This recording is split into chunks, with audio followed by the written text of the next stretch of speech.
2011년 1월 화물선 3호 주얼리오가 소말리아 해적에게 납치되는 사건이 발생하며 우리나라의 소말리아 해적에 대한 관심이 높아집니다. 3호 주얼리오가 납치된 바다는 소말리아로부터 2,000km나 떨어진 곳입니다. 그들이 어떻게 그 먼 바다까지 작은 배를 타고 와서 납치를 했을까요? 다들 아시다시피 납치 사건은 아덴만 여명작전을 통해 진압되고 국내로 생포되어 왔던 해적들이 경찰 수사 과정에서 우리 두목은 3호 주얼리오의 모든 항로를 미리 알고 있었다고 진술합니다. 바다에서 우연히 지나가는 3호 주얼리오를 납치한 게 아니고 출발 때부터 표적으로 정해놓은 거죠. 이들은 어떻게 3호 주얼리오의 항로를 미리 알고 표적 납치를 했을까요? 그 정보는 영국의 해상보험회사에서 나왔습니다. 1960년 독립 후 아프리카의 많은 국가가 그렇듯이 쿠데타와 내전을 치른 소말리아는 1990년대에는 거의 무정부 상태가 되어 지역 호족들과 군벌들이 각 지역을 다스리게 됩니다.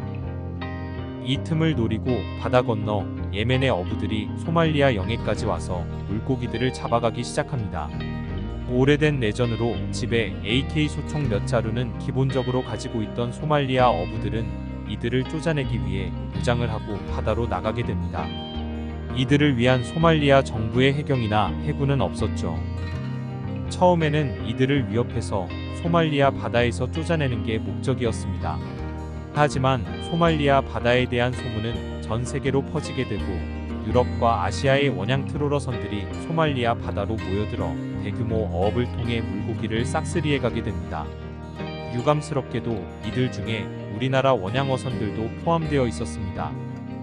이들로 인해 한 번 출항에 3톤씩 잡아오던 소말리아 어민들은 0.5톤 정도의 수확밖에 올리지 못합니다.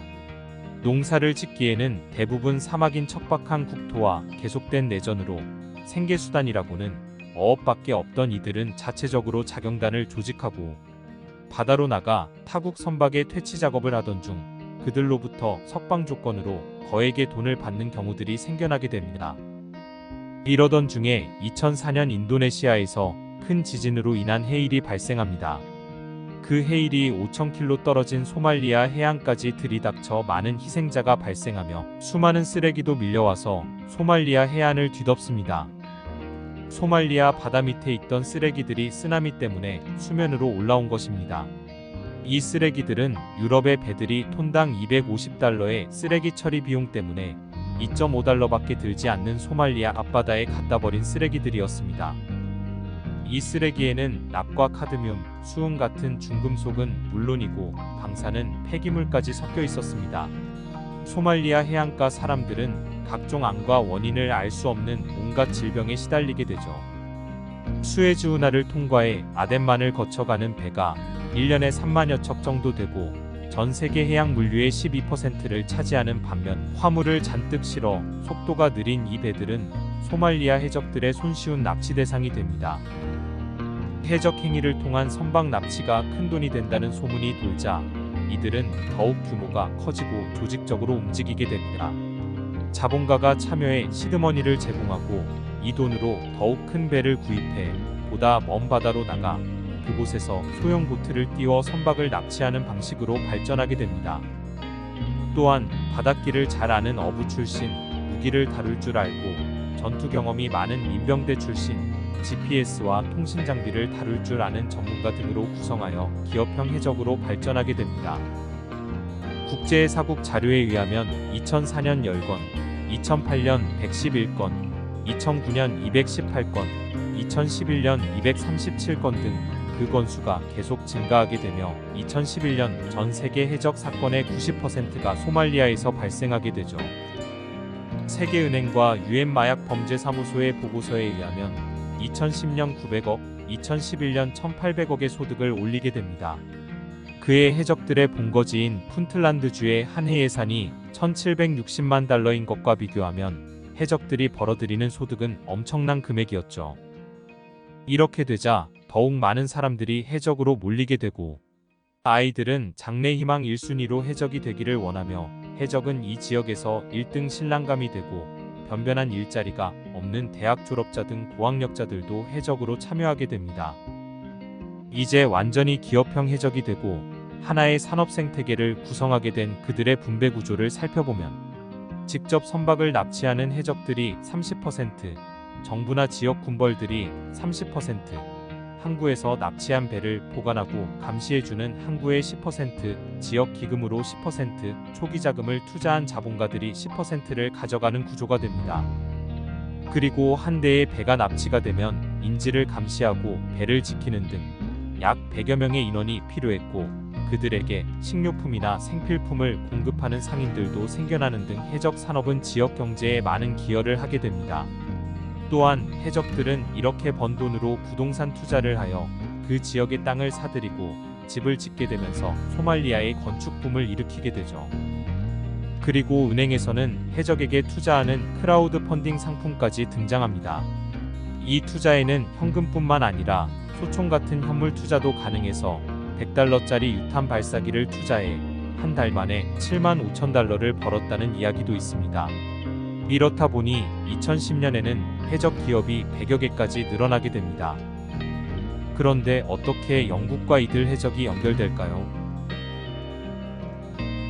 이렇게 발전한 해적 조직들은 런던에 고문 형식의 브로커를 두고 이들 브로커가 영국 보험사로부터 알게 된 선박 운항 정보를 전달받아 표적을 정해놓고 선박 납치를 하게 됩니다.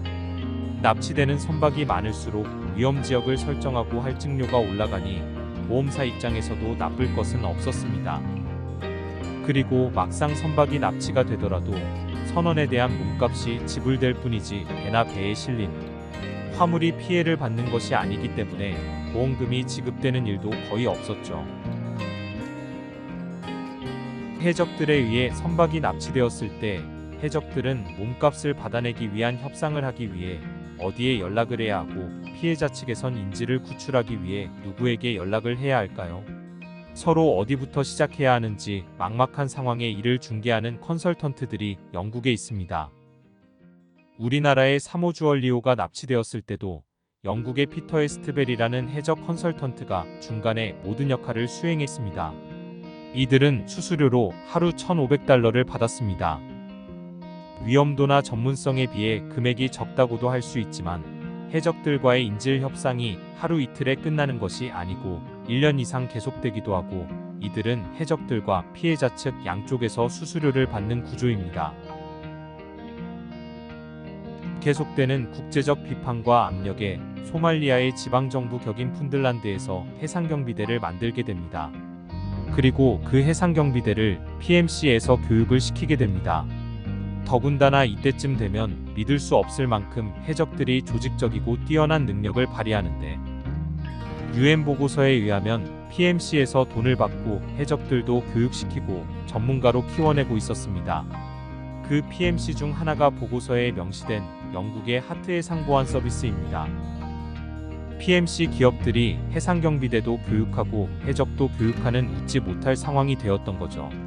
거기에 더해 이들 PMC들은 위험지역을 지나는 선박회사들의 의뢰를 받고 선박에도 탑승해서 하루에 100만 원씩 받고 해적들로부터 선박을 보호하는 역할도 하게 됩니다.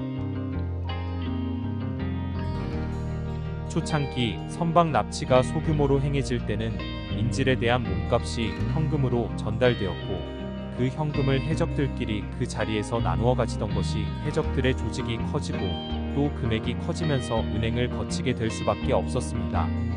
해적 세력들로서는 은행을 통해 받은 이 돈이 범죄 자금이기에 추적을 받을 게 뻔하기 때문에 바로 인출할 수 없었죠.